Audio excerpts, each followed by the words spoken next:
E a partir deste momento chega o pessoal da rádio também. Bem-vindo e bem-vinda você que nos ouve. Agora sim a gente pode trazer essa comunicação e as informações para todos. 5 horas em ponto, nós estamos acompanhando o julgamento do Supremo Tribunal Federal dos atos do 8 de janeiro. 2 pessoas já foram condenadas. Aécio Lúcio, há 17 anos, parte desse tempo em regime fechado, a maior parte em 1 ano e 4 meses em regime aberto. E agora falamos também de Tiago Assis. Houve a condenação dele, a maioria dos ministros do Supremo Tribunal Federal, seguindo então o voto do relator, ministro Alexandre de Moraes. Nesse momento já começou o 3º julgamento. E para isso, a gente vai conversar agora com o Bruno Pinheiro, que é o nosso repórter que está acompanhando esse assunto hoje. Definição de 2 pessoas, a 3ª entrando agora em cena desses primeiros 4 que estão sendo julgados. Que atualização você traz para a gente nesse momento, Bruno Pinheiro? Um julgamento rápido, na verdade, porque os outros ministros acompanharam o relator. E aí, esta 2ª condenação em 14 anos. O que é uma diferença do outro réu é que não houve um chamamento nas redes sociais. Ele não chamou os outros invasores, ele somente estava aqui no Palácio do Planalto. O ministro Alexandre de Moraes repudiou a fala do advogado do réu e chegou a falar que foi uma ofensa direta à Suprema Corte e também ao ministro Alexandre de Moraes. Evandro. Obrigado pelas informações, então, Bruno Pinheiro, que trazendo as atualizações sobre esse julgamento que está seguindo de uma forma mais acelerada, como contou agora, por exemplo, o Bruno Pinheiro. E o que vocês imaginam que agora deva acontecer com esses outros 200, mais de 200 que vão passar também por esse tribunal, pelo Supremo Tribunal Federal? Há uma expectativa de que se acelere, de fato, o julgamento e a gente possa ver, antes do fim do ano, as penas das principais pessoas que invadiram a sede dos 3 poderes, hein, Fábio Piperno? Eu acho que todos eles, ou pelo menos a grande maioria, vai ser punida com muito rigor, porque uma das palavras que muito se ouviu hoje nos votos de vários dos ministros foi jurisprudência. Então, os ministros querem sim algo exemplar, e não é à toa que o Barroso foi lá e, como eu disse no início, ele elencou aí uma série de golpes e tentativas de golpe que já ocorreram aqui no país, lamentou muito, e disse não esperar que isso não aconteça mais, e os ministros estão deixando muito claro também que essas punições, esses votos de hoje, são exatamente para estabelecer um novo marco em relação a essas tentativas aventureiras. O ponto, Piperno, é que, nesse caso, não teve, em relação às outras tentativas de golpe de Estado no Brasil, um ponto claro de que havia um pedaço das Forças Armadas envolvidas na deposição ou no impedimento do presidente Lula assumir a presidência da República. Isso não existiu em nenhum ponto. Todos os outros golpes de Estado da história do Brasil tiveram militares armados derrubando o governante do dia ou o regime político do dia. Não houve isso nesse caso. E essa não é uma pequena distinção da história. Essa é uma distinção muito séria, porque isso demonstra que 8 de janeiro não tem nada a ver com as outras tentativas e realizações de golpe de Estado da história do Brasil. Aliás, o primeiro golpe de Estado na história do Brasil, como você sabe muito bem, foi o golpe da República. A República começa com o golpe. Foi o golpe de 1891. E já no primeiro mandato 89. Tem um golpe dentro do golpe. Novembro de 1889. Primeiro golpe, que foi militares. Militares depuseram o governo de Ouro Preto do dia e embarcaram o imperador à noite. Isso que caracteriza golpe de Estado. Neste 8 de janeiro, nós não tivemos nenhum indício de que a tal da turba, como chama o ministro Alexandre de Moraes, era massa de manobra de um grupo de militares armados que queria tomar o poder. Então, onde está o golpe de Estado? Nessas várias escutas feitas aí e tal, e enfim, reveladas, a gente vê, assim, um livre passeio de muitos militares questionando e debatendo a possibilidade de chegar exatamente a isso, ao golpe. Então, nós temos golpe de Estado no Brasil toda semana, porque isso existe desde que o Brasil é república. O Brasil é república que tem, aliás, os clubes militares, o que era? A não ser uma organização política debatendo o país o tempo inteiro. Então, isso... Mas sempre houve um discernimento entre o debate político, mesmo caloroso, nos clubes militares e tal, e o que é efetivamente colocar tanque na rua, tropa na rua para depor o governo. Bom, essa sua frase, viu, Dávila, é muito parecida com o argumento que foi apresentado pelo ministro André Mendonça ao proferir o seu voto, porque ele fala o seguinte: entendo que para um golpe teria que ser instituída uma norma, a ordem jurídica e institucional, definiu o que seria feito com o Congresso e o STF, com a imprensa e a liberdade das pessoas, uma série de planejamentos de condutas que não vi nesses manifestantes. Para qualquer ação de golpe, dependeria uma ação de outras forças, basicamente dos militares. Fala, Gustavo Segré. Oh, e aí tem essa questão também. Na época dos primeiros golpes, e lembrando do primeiro presidente, Deodoro da Fonseca, que fez uma tentativa de destituição do Congresso, os militares depuseram ele e colocaram o Floriano Peixoto no governo, 2 anos depois de ser o primeiro presidente da República. Ou seja, vem de muito lá atrás essa situação. E muitas vezes eram militares que tinham independência nos diferentes estados provinciais, até que chegou a sugestão de unificar todo através da federação. É verdade. Não, e uma história engraçada, né? O Deodoro da Fonseca, que era o marechal que estava doente de pijama para botar em cima do cavalo para levar o golpe lá, ele achou que ele estava depondo o governo. Quando ele viu, ele estava mudando o regime político, que era outra turma. Então, assim, é um negócio... Mas eu queria entender onde vocês querem chegar com esses exemplos que vocês estão dando. Golpe. Qual que é a comparação que vocês querem fazer não tem com golpe. esse momento Aqui atual? tem tentativa de golpe. Onde é que está uma mobilização deste povo que estava na rua sob o comando de uma ala do Exército ou de qualquer outra Forças Armadas para derrubar o governo e assumir o poder? Se não tiver isso, você não pode dizer que teve golpe de Estado. Fala, Gani. Não seria muito mais lógico, Piperno, se houve, de fato, uma tentativa de golpe de Estado, que isso fosse enquanto o presidente Jair Bolsonaro tinha o poder e era o presidente da República, e aí poderia mancomunar com o Exército, que teria recursos, no dia 8 de janeiro, onde ele já nem era mais o presidente. Não faz o menor sentido. A gente não pode confundir o desejo de que o Lula não assumisse, o desejo dos militares fazerem alguma coisa, com uma tentativa de golpe concreto. Começo, meio e fim, planejamento, recurso, Forças Armadas, homens, poder maior do que a Polícia Federal. Porque tomar o espaço lá, Piperno, não é garantia de poder, né? Então, não é garantia de poder, mas é garantia de você criar um ambiente, você criar condições para que aí sim outros interessados ligados a eles... Que não aconteceu. Felizmente. Não aconteceu, esse é o ponto. Esse é o meu ponto. É por isso que... não aconteceu, por isso que não caracteriza o golpe. Não caracteriza o golpe, caracteriza tentativa de golpe. Felizmente frustrado. Ninguém tentou entrar armado e apoiar aqueles manifestantes no dia. Então isso prova que simplesmente foi... acharam muitas armas nos acampamentos. Um ato ali de vandalismo, de indignação, mas não com um planejamento que fosse praticamente alguma coisa. Um tour do golpe, um tour lá pela praça. Um tour guiado pelo Gonçalves Dias. Mas, Evandro, sempre a dúvida é, tinha muita informação de inteligência indicando que poderia haver violência na manifestação que, para alguns, era pacífica. A dúvida é, imaginemos por um momento que tem uma informação de inteligência que disse que vai ter uma manifestação que pode ser violenta em frente à Fiesp. Para tomar um exemplo qualquer. O que qualquer governo lógico faz? Trava o ingresso da Paulista e trava o final da Paulista. Coloco barreiras de contenção, ninguém entra. E resolveu o problema. Não tem possibilidade de manifestação nem violenta, nem pacífica, porque as pessoas não chegaram. Aqui, nesse caso, passe, não tenha problema, pode ir, que não tem problema nenhum, e depois, quando está lá dentro, pá! Aí vamos com todo o rigor da lei. E aí onde eu acho que o ministro Mendonça indicou. Não sei se era uma questão de propositalmente o governo fazer. Eu também não acho que seja isso.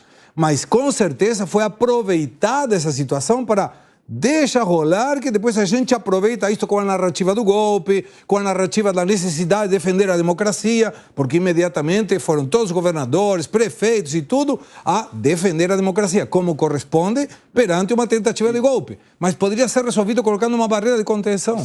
E uma coisa importantíssima, durante o governo Bolsonaro, esses movimentos existiram o tempo inteiro. Baderneiro dizendo que não podia deixar o Lula ganhar, fraudar a eleição. Isso existiu o tempo inteiro. E o tempo inteiro, as Forças Armadas tiveram um comportamento exemplar de respeito à democracia. Por que então achar que no dia 8 de janeiro a chave virou? Que tinha um pedaço que estava envolvido no golpe? É uma coisa inacreditável. Quando estava Bolsonaro no poder, que tinha todas as condições para uma coisa dessa, as Forças Armadas sempre comprovou o seu respeito à Constituição, ao Estado de Direito e nunca deixou ser arrastada para o jogo político. O que foi arrastado para o jogo político foram indivíduos das Forças Armadas, como a gente sabe, que entraram para a política. Mas a instituição jamais deu algum sinal de que toparia um golpe de Estado. E isso devia estar muito claro para Bolsonaro e para seus partidários que o Exército não faria algo deste tipo em 8 de janeiro. Tanto é que nem tinha uma unidade dentro daqueles que invadiram. Tem imagens que circulam, inclusive o ministro André Mendonça, ele falou isso no seu voto, dizendo, não entra, não depreda. Peraí, que golpe é esse, né? Onde há uma divergência quanto a entrar ou não? Né? Porque tinha muita gente ali falando, gente, não depreda. Ou seja, você quer dizer que não haveria um movimento de fato não tem um movimento, exatamente. Porque quando você tinha um golpe, está todo mundo no mesmo objetivo. Está todo mundo mancomunado no mesmo objetivo. Não quebra. Né? Tá todo mundo ali, não, vamos invadir, vamos fazer isso, vamos seguir o que a liderança falou. Não aconteceu isso. Você tinha uma ala falando, não quebra. Você tinha uma ala limpando, né, os estilhaços ali, né, da quebradeira que ocorreu. Então, peraí, que golpe é esse? Inclusive, eu quero atualizar para vocês o que está acontecendo neste momento no Supremo Tribunal Federal. Se a gente tiver imagens para trazer para a nossa audiência, para quem nos ouve, eu vou contando aqui. A ministra Rosa Weber, né, que é a presidente do Supremo Tribunal Federal, não proclamou o voto final ali, a decisão final contra o Thiago Assis, porque está faltando ainda o ministro Luiz Fux, que não estava em plenário para votar. Então, em respeito a isso, ela vai esperar e, neste caso, iniciou-se, então, a votação em relação ao terceiro réu. E quem está falando neste momento é o subprocurador-geral da República, o Carlos Frederico Santos. Então, a Procuradoria-Geral da República vem, apresenta a sua tese para que depois os ministros possam iniciar o voto a partir do primeiro que vem, que é o Alexandre de Moraes, ministro relator desses réus, os 4 primeiros que passam pelo Supremo Tribunal Federal neste momento. Fábio Piperno.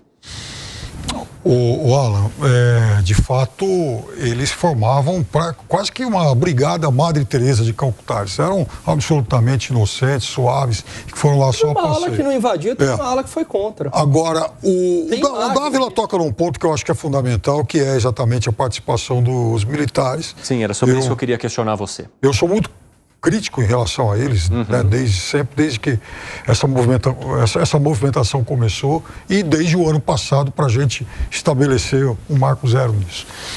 E por quê? Eu concordo com você, Dávila, de que não houve, digamos, uma participação, uma atuação institucional do Exército no sentido de apoiar essa turma aí. De fato, não houve essa concordância institucional. Isso é fato. O próprio general Dutra disse hoje na CPI do 8 de janeiro que o Exército não tinha aval para dizer se aquilo era lícito ou ilícito e por isso não fez nenhuma movimentação para tirar aquelas pessoas que acampavam e se manifestavam em frente aos quartéis aqui no país, Piperno. Então, ele inclusive disse que não sabia, ele fala isso, não percebeu, não viu, que aquilo era um movimento que pedia, por exemplo, intervenção militar. E aí a relatora falou, pô, mas o senhor não viu as faixas lá estendidas e tal? Enfim, ele tinha lá alguma miopia, paciência. Agora, veja... essas faixas teve o governo Bolsonaro inteiro. Isso que eu estou dizendo, o comportamento das Forças Armadas foi exemplar o tempo inteiro. Faixa... O cercadinho do Bolsonaro vivia de faixa. Golpe, ditadura, não sei o quê. As Forças Armadas nunca entraram nessa aventura. Isso é que eu quero deixar claro. Como é que tem golpe de Estado se as Forças Armadas não vão mover um único canhão? Aí que tá. Numa área de segurança nacional, você conviver 70 dias com aquilo, mas aí, Dávila, ocorreram... Na frente deles, sim. Ali na porta do quartel, sim. Aquilo é uma área... Não é crime. Não, não é questão de ser crime. Eles podem, inclusive, tirar, porque aquilo é uma área que, afinal de contas, está sob... como se estivesse sob a jurisdição deles. Mas eles não estão ferindo a Lei de Segurança Nacional, não era um crime de grave ameaça, estavam lá pedindo... A Polícia Militar foi tirar... Não saiba pedir alguma coisa, não é crime. A Polícia Militar foi lá tirar esse grupo todo várias vezes e acabou sendo impedido. Mas eu queria chegar em 2 pontos. Vamos imaginar que tudo fosse pacífico, fosse como disse lá o general Dutra, só que Brasília foi o teatro de 2 operações de terror. No dia 12 de dezembro, dia da diplomação do presidente Lula, ônibus foram incinerados, carros, houve uma movimentação de pessoas que acabaram depredando, pessoas que provocaram o caos no Distrito Federal. Então, opa, tem alguma coisa errada aí.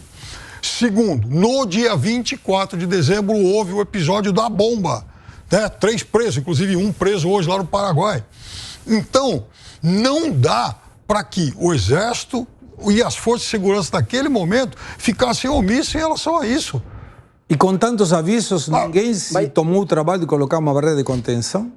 Mas essa turma tinha que ter sido tirada lá. Mas quer dizer, em frente Brasília... aos quartéis, Piperno, mas em frente aos quartéis não houve violência, não houve grave ameaça. Em frente ao quartel, aquele pessoal acampado, não houve. Tem vídeo da polícia militar indo lá para tirar os caras e as pessoas reagindo. Não, vão sair, não vamos sair. Tem vídeo sobre, eu vi um vídeo hoje, inclusive. Quer dizer, bem, mas houve uma omissão. O ponto é o seguinte, as pessoas estavam cometendo um crime. Não estavam cometendo crime, elas estavam protestando, pedindo ajuda. A ajuda pode ser ruim. Vem cá, exército, venha nos salvar e tal. Mas elas não estavam depredando, elas estavam se manifestando legalmente. Então vamos lá, foi o exemplo que eu dei na primeira hora, uma parte da nossa audiência chegou agora. Então vamos tirar esses manifestantes. Imagina que fosse, por exemplo, um grupo de esquerda, um grupo comunista instalado lá naquela área, em frente ao quartel, para falar fora militares, show se não tiver violência, não deveria. Não deveria. O exército ia aturar isso? Não, eu não sei. A gente está no campo da hipótese. Peraí, eu estou no campo da hipótese. Agora, o que eu sei é que quando tem manifestação de esquerda, isso é um fato. Existe confronto com a polícia. Eu participei de muitas manifestações. A polícia era aplaudida nessas manifestações. Agora, quando tem manifestação de esquerda, já é dado. Pode ter certeza. É que agora não tem mais manifestação de esquerda porque eles perderam o protagonismo das ruas. Mas quando ocorriam manifestações de esquerda nesse país, Piperno, o confronto com a polícia já era dado. Né? Por quê? Porque eles são extremamente violentos. Isso é amplo. Teve um cinegrafista, colega nosso, Piperno, que morreu. Claro que, e aí que eu ia chegar, quando falaram lá no bloco anterior, lá que todo mundo deu apoio aos black blocs e tal, esse cinegrafista trabalhava na mesma emissora de televisão que eu, Santiago, lá no Rio de Janeiro, e isso foi, na época, bastante criticado, e a moça lá, o rapaz que estava junto, foi preso. Sim. Opa, não é que houve uma... Mas é muito comum manifestações de esquerda. E você sabe o que me chama a atenção? Quando botaram... Comum. Então, quando tem gol, não, manifestação de esquerda, né? Quando tem manifestação de esquerda, é muito comum um confronto com a polícia. E me chama a atenção, por exemplo, quando tocaram fogo lá na estátua do Borba Gato, parte, né, de influenciadores, parte de jornalistas, pessoal que tem voz, falando o seguinte, fogo aos fascistas. Então, incendiando ainda mais, né, o ato criminoso.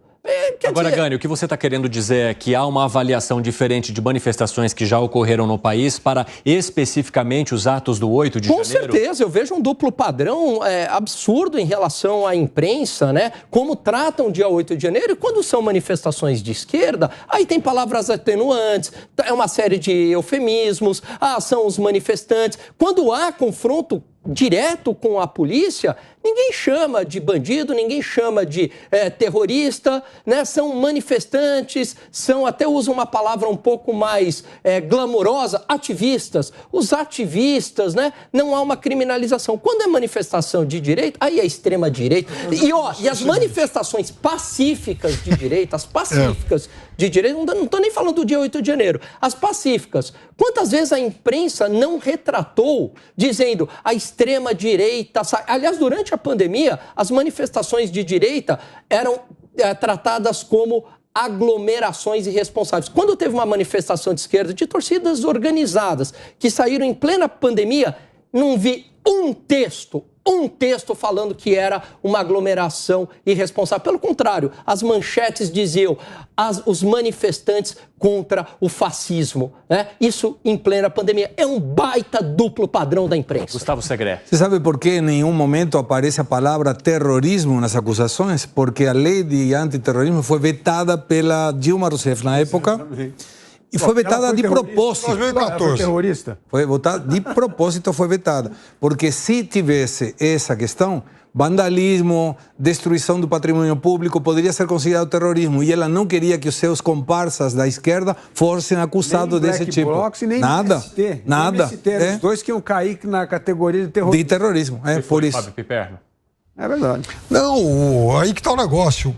Sobre o que o Alan disse de confrontos com a polícia, historicamente a polícia também é mais hostil com grupos de esquerda. Isso, aliás, né, você raramente vai encontrar pessoas, polícia, do exército e tal, filiadas, candidatos, por exemplo, a partidos de esquerda. Aliás, foram eles provocam, provoca, é verdade. Provoca, eles tacam pedra, eles vão com foice. Provoca, mas o lombo, foi esse o lombo que ardeu e doeu, principalmente em todos os períodos de ditadura aqui no Brasil. Olha, vamos falar... Nós estamos fugindo da discussão. Vamos falar daqui, né, do que aconteceu recentemente. O que a gente está falando aqui são duas coisas. Golpe de Estado só existe se tiver forças armadas mobilizadas a ponto de derrubar um governo, ou se tivesse essa turba, como diz Alexandre de Moraes, invadindo o exército, roubando armas, subindo em tanque, indo para cima do Palácio do Planalto, bombardeando o Palácio do Planalto, La Moneda, como teve no Chile. Tem que ter alguma coisa do jeito assim. A Revolução Francesa foi isso. O que era? Você roubava as armas, aí todo mundo se armava e ia para cima para derrubar o rei. Então, assim, teve algum ato desta gravidade no dia 8 de janeiro? Não teve. Então, gente, ou a gente começa a ter uma leitura da história como ela é, ou esse vai ser um dos momentos de grande vergonha da história do Brasil. Porque nós mantivemos 1.500 pessoas presas, sem acusação formal, por mais de 8 meses. Como é que a gente vai explicar isso para os nossos netos, lendo livro de escola, o que aconteceu no dia 8 de janeiro? Eu sei como é que a gente vai explicar. A história vai ser reescrita, Dávila, como sempre foi reescrita, né, nos livros estudantis, e vai contar que houve uma tentativa de... Vai ser fato. Uma tentativa de golpe. E o Supremo teve uma atuação exemplar, é assim. E aí nós aqui vamos ter que falar, né, para os filhos, para os netos. Olha, vem cá, não foi bem assim. A história do Brasil, por exemplo, ela acaba premiando ícones fascistas. Então, por exemplo, Erasmo Dias agora vai ser nome lá de estrada. A gente tem, por exemplo, rodovia General Castelo Branco, elevado Costa e Silva, não sei o que, Garrastazu Mendes. Então, a história do Brasil, ela sempre premiou ícones fascistas. Pois é, a idolatria em relação a Che Guevara e todo comunismo, todo socialismo, acontece isso de maneira silenciosa nas escolas. A idolatria aos assassinos fardados o tempo virou um negócio inteiro. normal. O capitalismo mata, né? Confundindo o sistema econômico com um regime político, né? O tempo inteiro. O capitalismo promove desigualdades. Cuba é um paraíso. O Che Guevara lutou. Outro dia eu estava lendo um livro de história do Brasil, tratando o João Goulart como o grande defensor dos pobres, o grande que ia fazer a grande revolução para os pobres. Nós temos, por exemplo, canalice, porque isso é passar de maneira silenciosa. Tivemos agora um presidente da República que elogiava, dizia que tinha como ídolo um torturador. A gente tem o Lula que elogia o Maduro, que é uma ditadura, que elogia o Fidel Castro.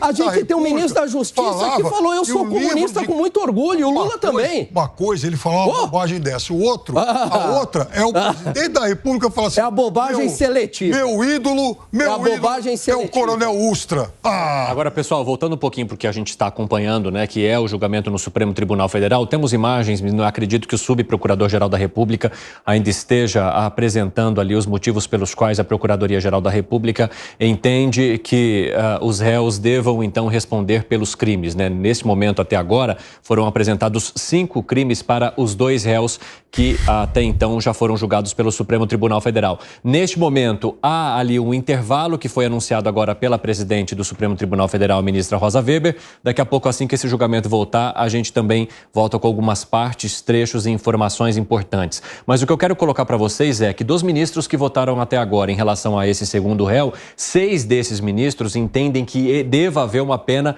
de 14 anos para Tiago Assis, a exemplo do que foi apresentado pelo ministro Alexandre de Moraes. E alguns outros ministros, por exemplo, André Mendonça, já diverge, coloca uma pena de pouco mais de 4 anos por um crime. Nunes Marques entende que houve 2 crimes, mas coloca uma pena em regime aberto de 2 anos e meio, exatamente exatamente por a questão que você explicou. Abaixo de 3 anos é regime aberto. Ministro Zanin acompanha o relator de certa forma, mas traz também uma pena um pouco menor. A exemplo do que acontece com o ministro Barroso, 9 anos. E aí, como que a gente avalia visões tão divergentes em relação à punição e à quantidade de crimes que foram ou teriam sido cometidos por essas pessoas, Dávila? Bom, Evandro, nós vimos aqui que há unanimidade no julgamento nos atos de vandalismo. Exatamente. Nós vimos isso e isso está correto. Tem que punir mesmo vândalos. Quer dizer, todos concordaram em relação a esse crime. Sim. É unanimidade. Isso é importante discernir. Nós não estamos mostrando que há grandes divisões. A grande divisão está na parte, vamos dizer assim, da interpretação se teve golpe de Estado ou atentado contra a democracia. Seria muito mais honesto o Supremo assumir que queria fazer um julgamento moral para dissuadir futuros movimentos que se acham ou entrariam nessa aventura de golpe de Estado. E para mim seria justo. É um julgamento moral. Nós estamos fazendo um julgamento moral hoje aqui. Isso aqui é para dar um exemplo para a sociedade brasileira. São vândalos que destruíram as instituições, mas nós vamos aumentar esta pena para dar um sinal claro de que nós não toleramos nenhuma forma de agressão ao Estado Democrático de Direito. É muito mais honesto do que fazer uma interpretação escorregadia, de, não, isso aqui é golpe de Estado. Então, seja honesto. Fala que você quer usar esse julgamento para condenar essas pessoas e nós queremos dar uma lição de moral ao povo brasileiro para que não se tenha mais eventos desse tipo no Brasil. É mais honesto do que ficar fazendo esse teatro, ficar tentando inventar que teve golpe de Estado ou tentar achar alguma ligação com coisas que nunca existiram. Como eu estou dizendo aqui, não tem golpe de Estado sem Forças Armadas. É um absurdo isso. É melhor dizer que você quer fazer um julgamento moral. Não tem nada errado contra isso. É mais honesto.